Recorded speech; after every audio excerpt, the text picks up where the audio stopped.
Do you really need a gaming router? Gamers always want the best hardware for the best performance. But sometimes it isn't necessary. 64 GB of RAM isn't going to help you get headshots in Counter-Strike. So do you need an expensive gaming-focused Wi-Fi router? The answer is usually no. You see, what's important for online gaming isn't necessarily the raw speed, bandwidth, of your connection. That helps with big downloads and multiple people accessing high bandwidth content at the same time. But for high-speed online games, what you're looking for is a low latency, the time it takes for an electronic signal to go from your computer or game console to the remote server hosting the game and vice versa. This is usually referred to as ping. A better router can improve latency, but only to a certain degree.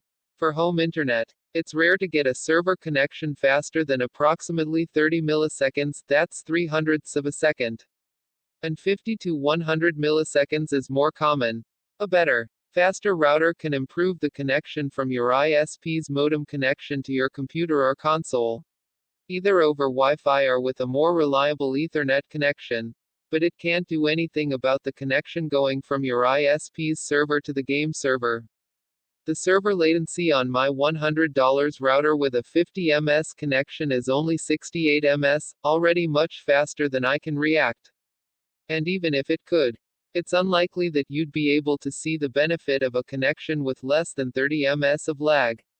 Anyway, the average human reaction time for visual stimulus, think of it as the FPS meter for your brain, is only about a quarter of a second, 250 ms. Olympic athletes can get that down to about 100 ms. A tenth of a second. Now, frequent gamers who play intense, fast-paced shooters or fighting games are probably better than most people regarding reactions, especially in their games of choice. But even assuming that your reaction times are better than twice the human average, you're still not going to do much better than the approximately 100 ms connection that's considered a bare minimum for fast-paced games. If your ISP's connection is poor, your online gaming is going to be laggy, that's just the plain fact of it.